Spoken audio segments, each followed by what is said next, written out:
I'm surprised there hasn't been more outrage about this. Some European states are starting to pass laws which are openly intended to discriminate against and oppress Muslims.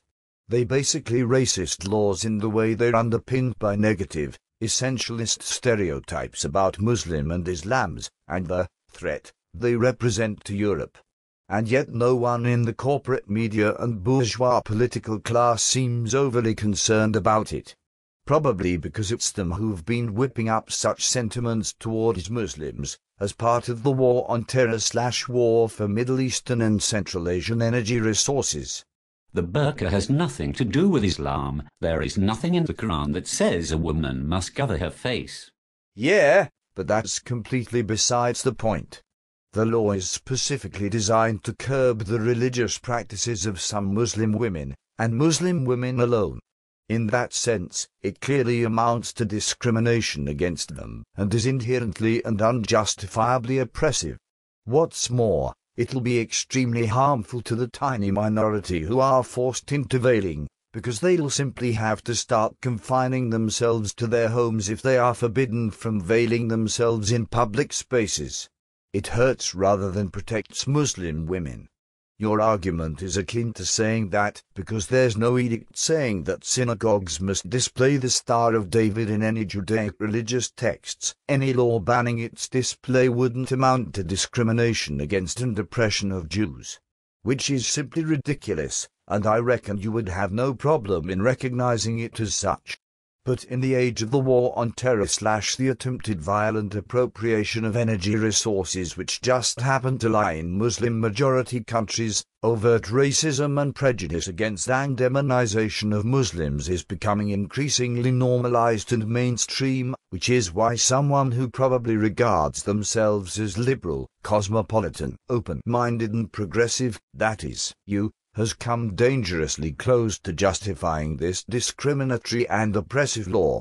Female genital mutilation, also known as female circumcision, is still carried out in many Islamic nations. Would you now fight the right for it to be practiced in the UK, or do you agree with the 2004 law that made it illegal? It is also an Islamic cultural practice. Surely banning it is religious discrimination.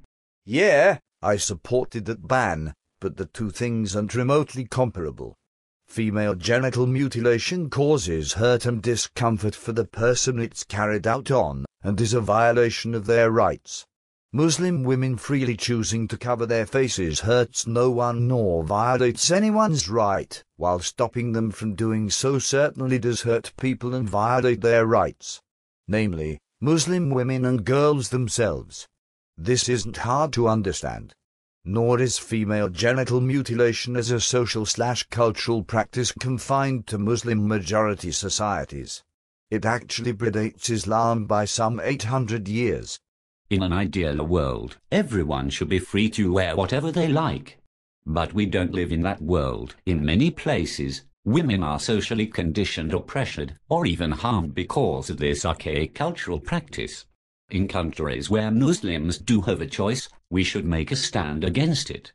As Human Rights Watch have said, quote, policies of forced veiling violate women's rights to personal autonomy, and may also violate their freedom of religion, conscience, and belief. Restrictions on wearing the veil in public life are as much a violation of the rights of women as is forcing them to wear a veil, end quote. The people who proposed, voted for and who support this ban are no better, and have no more respect for the rights and personal autonomy of Muslim women, than those who force them to veil. You can make a stand against veiling if you like, although I'd be interested to know whether you also plan to take a stand against the archaic cultural practices that are present in some other religions, and in society in general, and aren't just singling out Islam and Muslims as being uniquely bad because you've read too many editions of the Daily Mail. What you have no right to do is dictate to Muslim women how they can and can't dress. And if you advocate this ban, then that's exactly what you're doing. If you like the idea of bossing Muslim women around for their own good, because you think they're too stupid to make informed decisions about their own lives, maybe you can go and live in Tehran or Riyadh, where you'd feel more at home.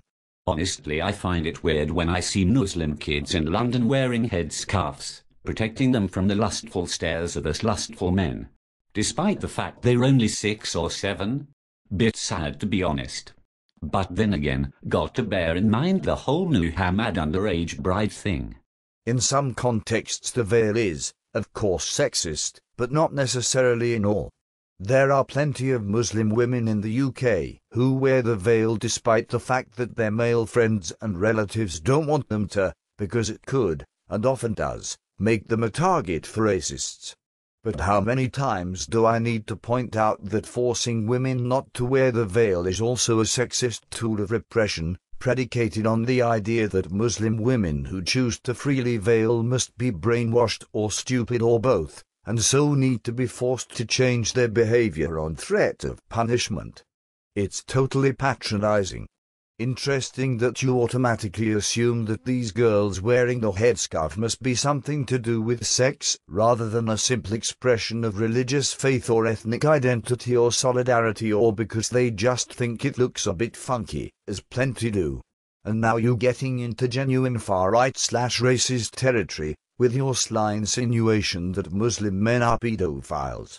Stop pretending you're concerned about the rights of Muslim women, and just admit that you simply don't like sharing a city with all these backward darkies with their strange clothes and archaic cultural practices. Everything's so black and white with you, Peter. I disagree with one thing about Middle Eastern culture, therefore I must be an evil racist. A large number of my friends and ex-workmates are Muslims, plus many of my fellow students now I'm at uni. Guess what? I've had enough experience and discussion with people of the faith to form my own opinion. I respect the religion, but that doesn't mean I have to agree with every single practice, right?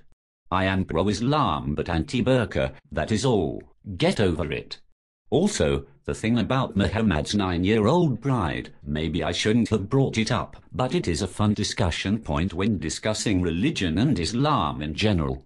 Most Muslims find it quite tricky to justify. No.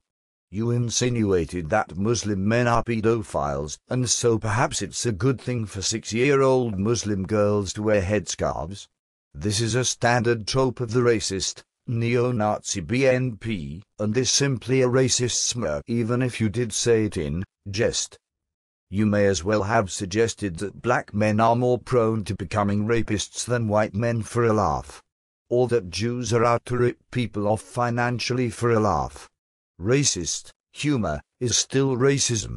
And as I've said, it's fine to disagree with the burqa on feminist or liberal or atheist grounds, but not fine to support oppressive, discriminatory laws which are simply designed to demonize and stigmatize Muslim women at a time of rising anti-Muslim racism, and which will do nothing but hurt them, as various mainstream human rights non-governmental organizations have pointed out.